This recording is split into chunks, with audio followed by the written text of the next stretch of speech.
from the Presidential Palace, Manila, Dateline Malacañang.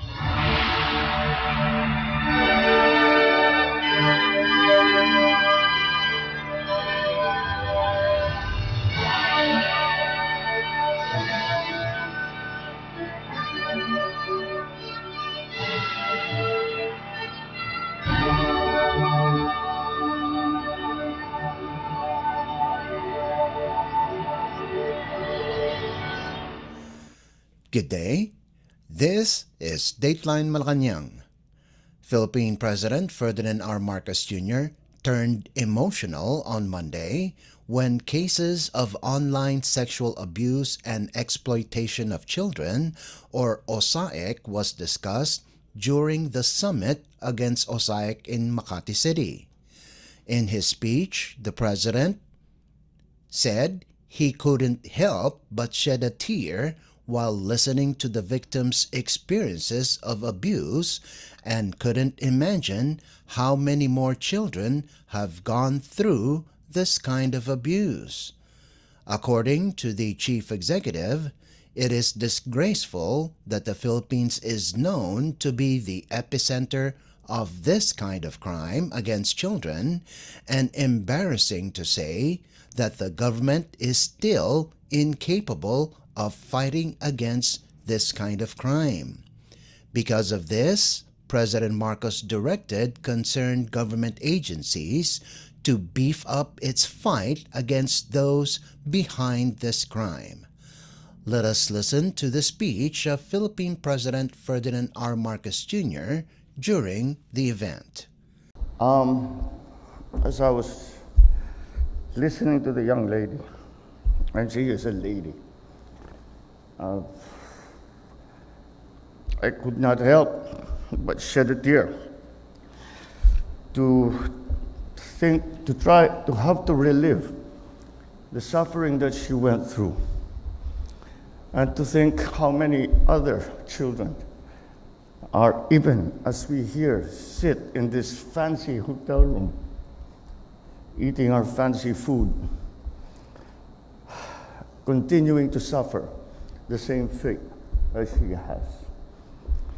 And accompanying those tears that I just shed was a deep sense of shame, because we have not done enough for the Philippines to now be considered the epicenter of, let us not shorten it into a clinical term, OSAIC. It is sexual abuse and exploitation of children. And I leave it to your imagination. And I would imagine in some cases your imagination cannot even begin to fathom what is done to these poor children, to our poor children. And so we must do more. We must do more. The Filipino culture, one of the most important parts of the Filipino culture is family. We are known around the world for that. We are so well known for it that Filipinos are the number one caretakers of foreign children all around the world. I go and travel and meet important leaders all around the world. And they say, and I'm talking about kings and queens and presidents and prime ministers. And they say to me, I was raised by a Filipina. My second mother is a Filipina. And that's what we Filipinos are. We love our families. We adore our children. And for us to allow this to happen in our country brings to me an overwhelming sense of shame, because being in government, being in public service, we are not doing enough. We must do more. However, I am happy that we have now, together with the Interagency Council Against Trafficking and the Department of the Interior and Local Government, that we have had now this conference And the IJM has organized this very important event. We are here today to confront one of the greatest challenges of our time. The challenges that we face in government are always the challenges that are brought to us by the future. And what exemplifies our future more, what symbolizes our future more than our children? And that is why this strikes at the very heart of our society. It undermines the foundations of what we are, of who we are as a people. In every community that is alive with the laughter and the chatter of children, there is a dark reality where 500,000 Filipino, 1 in every 100 Filipinos, has been victimized. It is an appalling statistic. We cannot allow this to continue. We will not allow it to continue. This is a horrible scourge of online sexual abuse or exploitation of children or OSAC, which remains widespread now in our country. It's not a distant problem. All the victims just faceless and nameless children. Perhaps we do not know them. Perhaps we're not related to them. But they are all our children. They are Filipinos. We do not even have to go through the exercise of trying to imagine, what would I feel if it happened to our children? Doesn't matter. Just look at the child. Think of any child. Any child. They live within our midst, and several may be the sons, daughters of those people we know. Their smiles, their brave smiles, innocent smiles, conceal the pain that is our nation's shame. As the sad reality is that many perpetrators are the victims' families or relatives, the very people that we expect to care for them. And as this is a battle that we must not lose, and we will not lose, this administration created the Presidential Office for Child Protection, or POCP, which is a critical step in our fight against this crisis.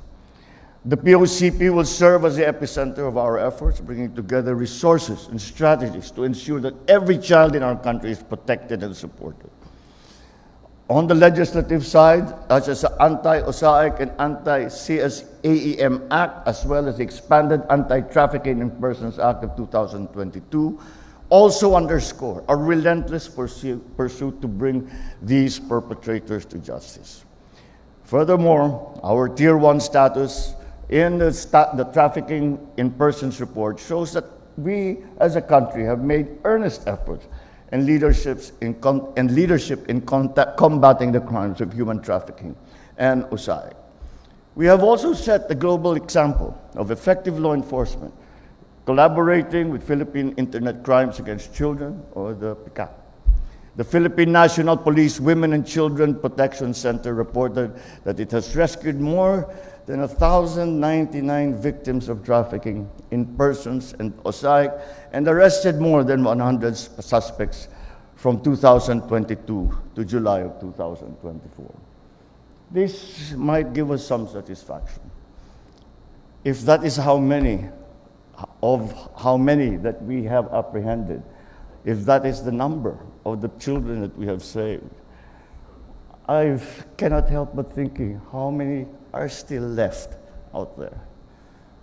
That is a minority. That is not the majority of the victims. That is not the majority of these perpetrators. That is the minority. And we need to do more. It serves as a testament that this administration has an unwavering dedication to ending this kind of abuse. Be assured, we are fully committed to ensuring in protecting our children, who are the most vulnerable members of our society. It is our utmost priority to protect our innocence. Innocence, perfect little beings who are being hurt for money by the people that they trust. So to everyone here, this summit is a significant waypoint, a moment to reflect on our progress and renew our commitment to eradicating OSAIC. To our international partners, we extend our gratitude for your aid to us in continuing this fight. Your support has been valuable in our mission to save children, rescue victims, and give them a chance to start over. As we move forward, let us reflect on our roles in these critical battles.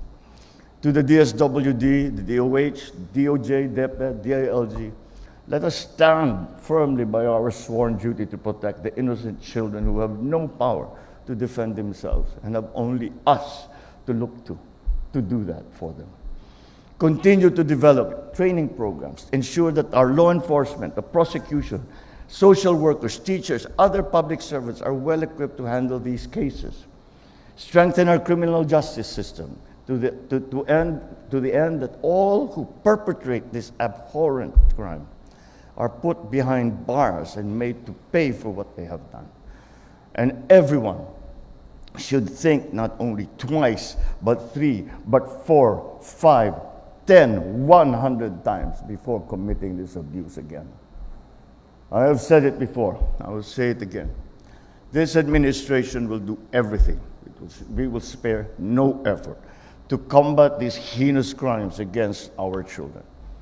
The LGUs have a unique position as they are positioned to foster an environment where child abuse is not tolerated. Leverage your knowledge and experience to ensure that no child falls victim to OSAIC. With the launching of Report OSAIC, Report OSAIC, we are hopeful that this will help increase community awareness of what OSAIC is, how we can prevent it, how we can help those who are suffering from these abuses, and the legal consequences for committing what we consider as the worst crime against humanity. To our communities, this administration implores you to be suspicious, be watchful, and report even the slightest inkling of abuse. I reiterate my message in the State of the Nation address. Let us not turn a blind eye to wrongdoings because passivity enables evil to perpetuate. One call to the Makabata Helpline, 1383, can save one child. Let us all make the Philippines the absolute worst place for those who abuse and exploit children. To our victims and survivors, your stories to continue to push us in the right direction. Your extraordinary courage motivates us to do better. Look at this young lady, what she has made of herself, besides all the evil that has been perpetrated to her and the people around her. And yet she has made something of herself. And this is what we destroy when we allow these exploiters to continue with doing what they are doing. That is what we destroy. We destroy that hope, that possibility, that life that is God-given and should not be taken away by anyone but God Himself. We cannot even begin to imagine the horrors that they faced. It's not their burden to carry alone.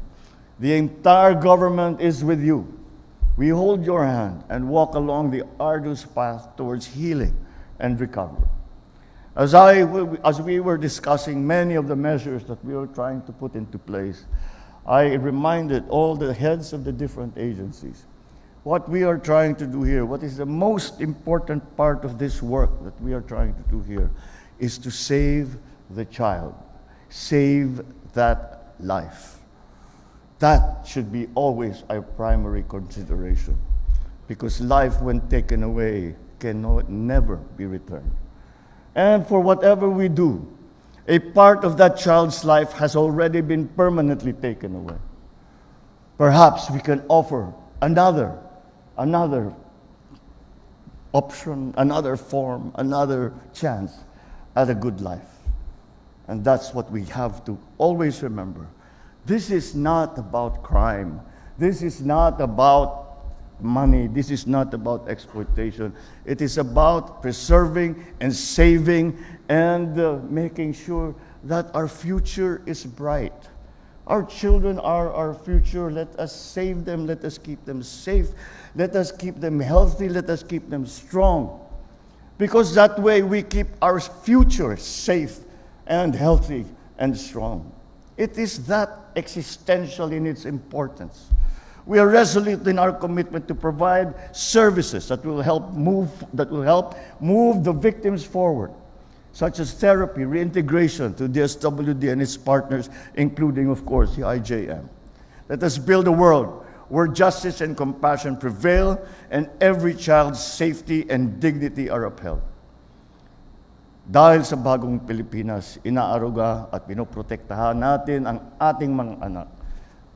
Sa bagong Pilipinas, binibigyan natin ng pag-asa ang mga biktima.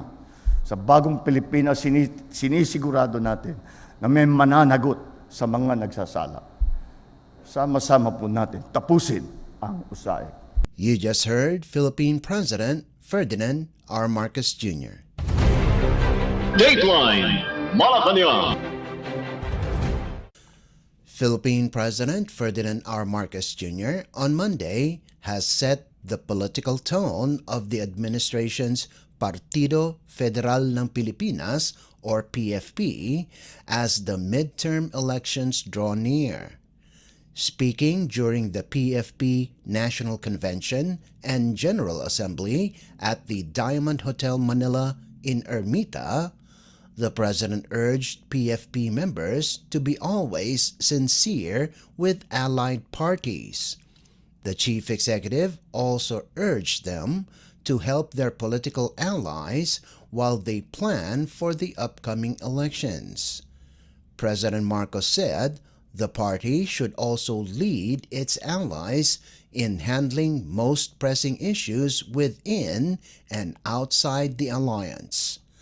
Let us listen to the speech of Philippine President Ferdinand R. Marcos Jr. during the event. I'm very glad that we can see that there is progress that is happening as we move on in preparation for, filing is our next big event. And we have now, within the PFP, organized ourselves properly so that we can already look at not only the personalities who are going to be involved, the personalities who are going to be candidates, but also those who are going to run the campaign. Dahil alam nyo naman, hindi naman yung kandidato lamang kahit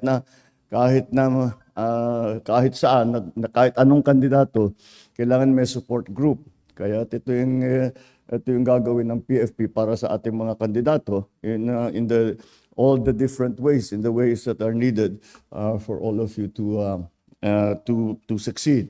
Kaya yun ang ating hindi lamang yun, kung hindi yung support group na nga ay nabubuo na natin dahil yung leadership and the assignments of the different areas and the different areas that need to be attended to are now at least filled, so we can now carry on with the actual nuts and bolts of our campaign.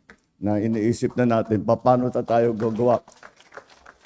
Hindi maliit na bagay ang mag-schedule tayo and how we will do the scheduling. It becomes a little bit more involved dahil hindi lang ang PFP ang gumagalaw. Kasama tayo, although we are the lead party, kasama tayo sa alyansa at nakasama ang iba't ibang partido. Lahat ng malalaking partido sa Pilipinas ay kasama ngayon natin. Kaya we have to do all of this in conjunction with them. But we have to already be ready dahil ang naka-schedule at 26 of September will be the convention of all of the party members of the Alyansa.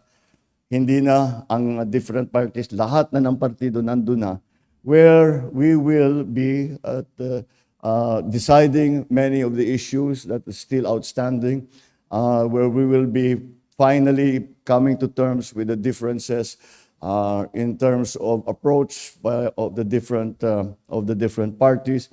I do not think, hindi naman siguro magiging masyadong mahirap. Siyempre, ganun din yung lagi naman nangyayari sa atin yan. Lalo na kapag lahat tayo ay nagkakasama, May magkakabanggaan ng konti dahil may kandidato yung kabilang partido. So yun ang mga kailangan natin ayusin. At sa palagay ko naman, kaya naman nating ayusin. At, although, siyempre, ako ang lagi kong sinasabi that kung wala kang magawa, baka mag-free zone ka. Pero hanggat maaari, ayaw ko mag-free zone. Dahil mas magiging magulo pagka ganun. Mas maganda sana kung maayos ang ating eleksyon, maayos ang kampanya, maayos ang eleksyon. Pero alam naman natin, pag nagsimula na yan, wala na, bakbakan na yan. So we cannot, it's not something that we can control completely. But what we can control are the things, the elements that are needed by our party members. And that is why we have had this meeting today. Para mabuo na natin ang leadership ng partido para pwede nang humarap sa leadership ng iba't ibang partido. We will now start to be talking about things like scheduling, the logistics, how do we move people, where do we go? Where do I go, for example? Kasi meron tayong senatorial lineup din. Saan ko sila dadalhin? Saan din yung mga lokal na nangangailangan ng tulong na pwede kong puntahan.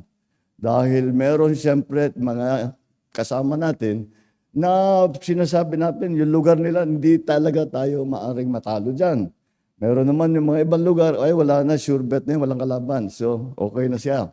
Pero iba't iba yan, kaya kailangan natin pag-decide na yan. So, that's not as simple. So, we have to have the logistics, and we have to have the scheduling, and we have to also look forward to how to do the secretary. We will have the secretariat to coordinate all of these things. Then there's even kailangan na rin pag-usapan dahil alam naman natin walang tatakbo rito kung hindi tayo maglagay ng sapat na budget.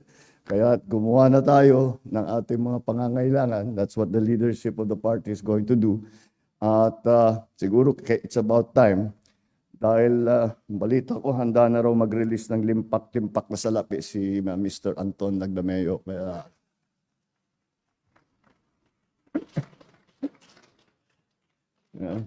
ikaw kasi hingi ng pera. Sabi ko, sige, ikaw mag-release. So anyway, but yun ang mga basic things na kailangan na natin gawin. At parating na itong halalan. We have to be, alam naman natin, itong halalan na ito, ay hindi ito business as usual dahil ang daming panibago. You all, I don't need to explain all of these things to you. Puro kayo mga hasang-hasa na politiko. Yung mga bagay kagaya ng social media, kagaya ng mga pangyayari sa political development, yung mga nangyayari nakikita natin ng mga report, lahat yan. Mabilis ngayon ang galaw, hindi kagaya ng dati. Kung ano yung kampanya mo, yun ang plinano mo, yun ang gagawin ninyo. Pero sa ngayon, iba. Habang kahit nagsimula na yung kampanya at palapit na yung eleksyon, kailangan nag-a-adjust pa rin tayo dahil mabilis gumalaw mabilis magbago. Kaya kailangan ng organization natin maayos para makapag-respond tayo na mabuti. So ipagpatuloy natin yung ganyang klaseng organization. Let's get now down to as detailed as we can. Without remembering and let's get down to as much detail as we can, but always remembering that we are doing this in consonance with other parties who have their own interests, who have their own. So, siyempre may bigayan yan. But meron siyempre, PFP, we ourselves, we will stand by our members, siyempre. At yan ang ating lagi namang ibinabanggit. There are many approaches to do this, and we think that but it's not the 26 will not be the first time hindi naman first time na nakipag-usap tayo sa ibang partido. We are actually discussing all of these issues with them every day. So to a great extent, we will be able to come to an agreement for all of these issues relatively easily, I think. Relatively easily. Not that it would be easy, but relatively easy palagay ko magiging mas maayos. But nonetheless, we still have to be very well organized. A lot of every campaign depends on how well organized the campaign is. Kahit na magaling ang kandidato mo, kahit na marami kang handa kang gumastos na malaki, kahit na maganda ang survey mo, pag hindi naging maayos ang kampanya mo, wala rin mangyayari. Marami tayong nakikita na ganyan, na nag-complacent, na naparelax-relax, walang talo, wala naman akong talo, tapos natalo na nga. Hindi natin pababayaan ang mangyari yan sa any of our members. And for that matter, for any of those na naging kasamahan na natin dahil sa alyansa. We have to be sincere about the alyansa, the alliance that we are creating with the other parties. Kailangan sincere din tayo. Na siyempre, tutulungan din natin sila. At magtutulungan talaga tayo. And that's really the best way kasi may synergy yan. Kapag naging maayos ang usapan natin together with the other parties, mas magiging maliwanag ang eleksyon, even down to the municipal level. I think that the biggest problems will probably it's always the same. Pareho lang naman. Pareho mong tao, parehong gustong tumakbo. Sabihin natin, PFP, yung isa nasa lakas, nasa NPC, parehong gustong mag-mayor, parehong gustong mag-congressman. Yun ang mga kailangan natin ayusin. Pero hindi masyadong marami yung ganon. Parang less ngayon kaysa dati. Kasi matibay ang partido. Naging matibay ang partido, kaya nagkaganyan. So, let's always keep that in mind. Let us organize ourselves in as best as we know how. But always keep in mind that we have to work with other big groups who also have their own interests. And we have to make allowances for them as they will be making allowances for us. So let us continue with this. I think we are on a good road. I think we have done politically anyway. I think that much has already been done. We have made a great deal of progress in terms of the politics of the upcoming campaign and election. Yun lang, kaya't kailangan na ngayon, yung politika medyo medyo nakikita naman natin na may trend na ng kaunti. At pwede pa natin tulungan yan, pwede pa nating i-endorse yan at i-promote yan. At kaya naman, para magawa natin yun, kailangan para mapagsamantalahan natin kung ano man ang mga advantage natin, magamit natin na mabuti, ay kailangan maayos ang patakbo ng kampanya natin. And that's why we have to be very, very clear within the party who is what, who does what is expected of the party by our candidates. Kasama yan. Hindi naman kami naman magsasabihin ng PFP, ito yung kailangan nyo. Kayong gusto naming i-kampanya at ipanalo. Kaya titignan natin kung ano yung mga pangangailangan ninyo. So, let us continue with this organization. I hope that the next time we meet, meron na tayong committees. We already have, wag lang natin i-overburden because we will have Gov. June, meron ni tayong gagawin mga sectoral committees together with the other parties over the whole alyansa. So kailangan adjustable tayo ng konti na pag dumating ang araw, sasabihin, okay, may finance committee ang lakas, sasabihin natin, paano natin ipagsasama together with it? Ang thinking ko siguro, kung it concerns our party or concerns our party mates, tayong mamahala when it comes to that. And the same with Lakas, the same with NPC and UP with NP. Lahat ng ibang partido na kasama natin ngayon. Kaya we will let us decide on those issues, on how to handle those issues. But always keep the party as the lead. The PFP is the lead party in this campaign and in this election. The PFP will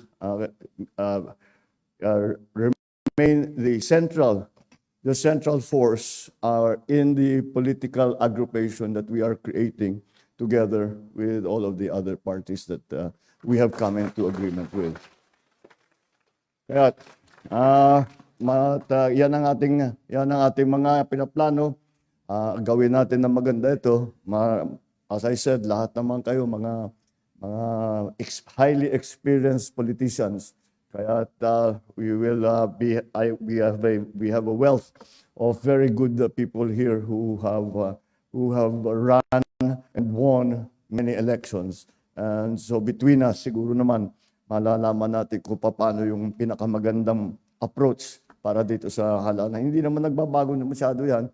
Ang magbabago lang siguro, paano nga yung pagka yung alliances. Kasi hindi lang tayo nag-iisang nakatayo.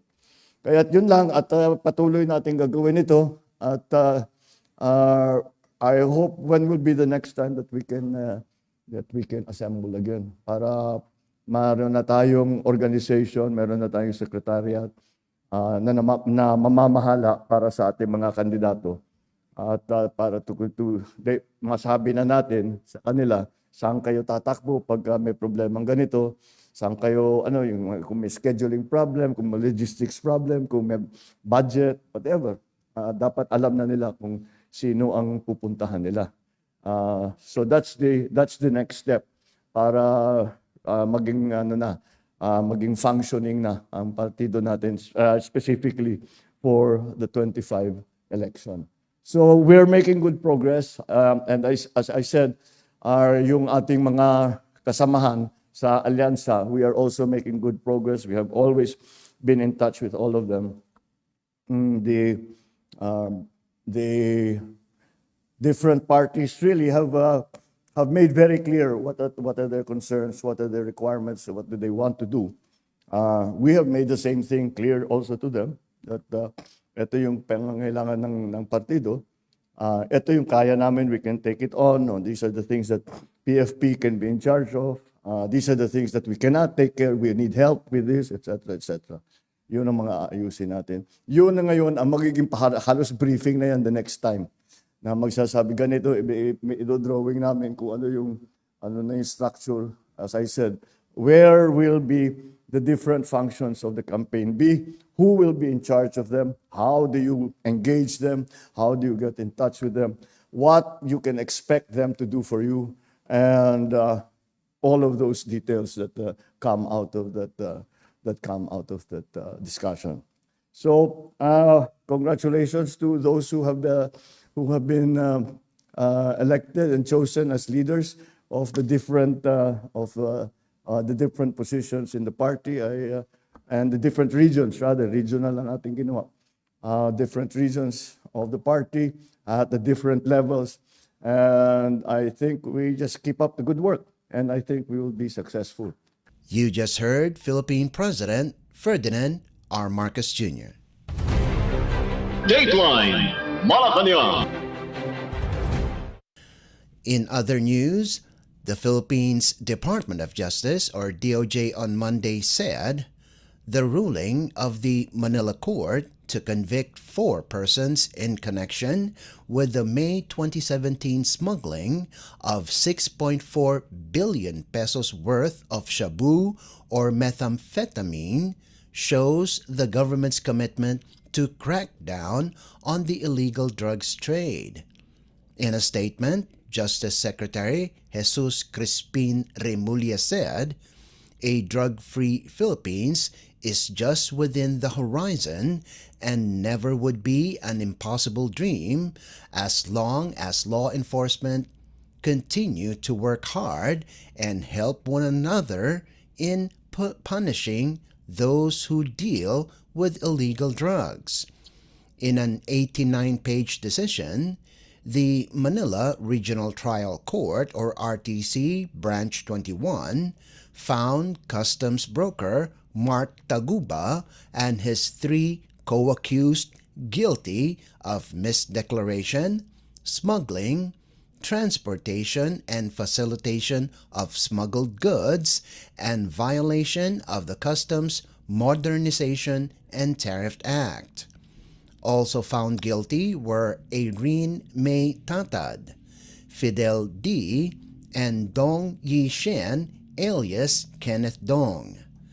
The court sentenced the four to up to 40 years imprisonment and ordered them to pay a fine of 50 million pesos for each of the three complaints in the consolidated decision. Senior Assistant State Prosecutor Charlie Guhit said, "This would send a message to those who are involved in illegal importation that the law is there to punish an illegal act." Dateline Malacañang. The Philippines Department of Migrant Workers, or DMW, assured that they will further boost its capabilities to protect the welfare and rights of overseas Filipino workers, or OFWs, in Kuwait. This after the Philippines will continue to send Filipinos in Kuwait following the lifting of the deployment ban imposed by the country to Filipino citizens.